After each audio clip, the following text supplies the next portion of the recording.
নতুনের দামে second hand AC বিক্রয়ের অভিযোগ ভীষণ শোরুমের বিরুদ্ধে।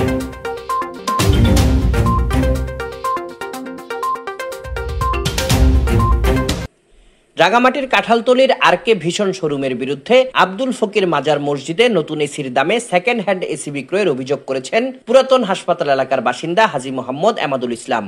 তিনি জানান, 2022 সালে প্রচন্ড গরমে মুসল্লিদের স্বস্তি দিতে তিনি নিজ উদ্যোগে কাঁঠালতলীর ভীষণ শোরুম থেকে 4টি এসি ক্রয় করে মসজিদে প্রদান করেন। কিন্তু 4টি এসির মধ্যে 3টি এসি কোনো সমস্যা ছাড়াই সচল থাকলেও একটি এসি 2 বছরের মধ্যে প্রায় 8 বার বিকল হয়েছে।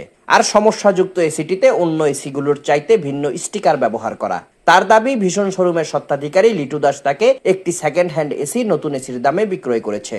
ভীষণের মতো স্বনামধন্য একটি প্রতিষ্ঠানের শোরুমের এজেন্ট নিয়ে এ ধরনের জঘন্য কাজ করায় তার বিরুদ্ধে ব্যবস্থা নিতে প্রশাসনের দৃষ্টি আকর্ষণ করেছেন এমাদুল। আসসালামু আলাইকুম, আমি মোহাম্মদ এমাদুল ইসলাম। আমি হযরত আব্দুল ফকির জামা মসজিদের জন্য মানুষ গরমের মধ্যে নামাজ ঠিকমতো আদায় করতে পারার মতো আমি শীততাপ নিয়ন্ত্রণে আমি 4টা এসি মসজিদের জন্য দান করেছিলাম। আর কে ভীষণ কাঁঠালতলী দোকান ভীষণ কোম্পানির, উনি এখন এজেন্ট নিছে লিটু দাস। তখন তার সাথে আমার সাথে কথা ছিল যে নতুন ব্র্যান্ডের আমি 4টা এসি ক্রয় করছিলাম 22 সালে।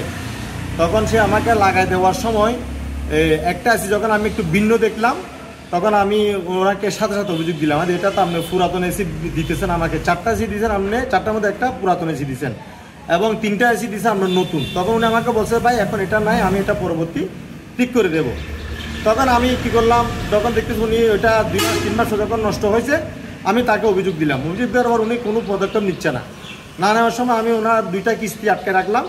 আটকে রাখার পর উনি আমাকে মসজিদের পরিচালনা করি সেক্রেটারিকে উনি লিটু দাসে ওইটা নিয়ে অভিযোগ দিছে। দেওয়ার পর আমি সেক্রেটারির মোবাইলের প্রেশার কী করার মতো আমি ওই 2টা কিস্তি পৌর কমিশনার 7 নম্বর ওয়ার্ড জামালকে নিয়ে বৈঠক করার পরে উনি আমাকে প্রতিশ্রুতি দিছে যে ওই সিটা যদি বারবার নষ্ট হয়ে যায় উনি পাল্টায় দেবে, আর না হলে উনি মেরামত করে দেবে। তখন আমি 2টা কিস্তি পরিশোধ করলাম। করার পরে পর্যন্ত 7-8 বার ওটা নষ্ট হয়ে গেছে এসি।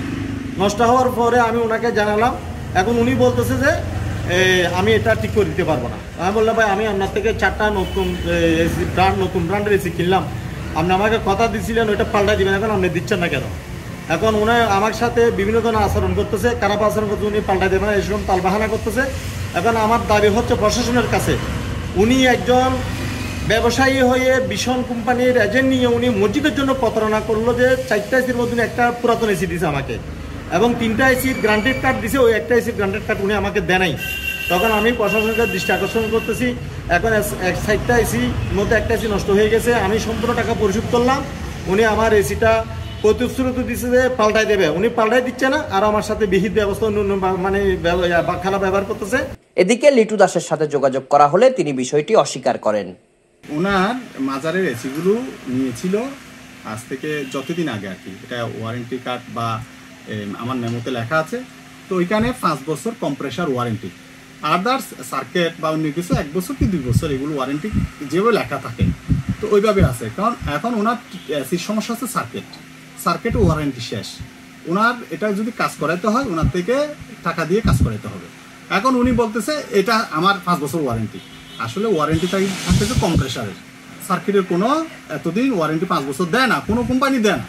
তো এখন উনি চাচ্ছে এটা সার্ভিস করে দেওয়ার জন্য, তো সার্ভিস এটা তো একটা কস্ট আছে, সার্ভিস করতে গেলে একটা খরচ আছে, খরচটা উনি দিতে চাচ্ছে না। এখন কোম্পানিও বলতেছে আমরা তো খরচ ছাড়া কাজ করবো না। আসলে এগুলো সবগুলো সার্ভিস দেয় কোম্পানি, আমি না, এটা ভীষণ কোম্পানির লোক গেছে, উনি ওনাকে সুন্দর করে বুঝাইছে, উনি বুঝতে চাচ্ছে না। তো অতএব এখন এটা কি করবেন আপনারাই জানেন, আর এটা যদি কাজ করাইতে হয় ওই সার্কিটের সার্ভিসটা দিতে হবে। Desk report, CST TV।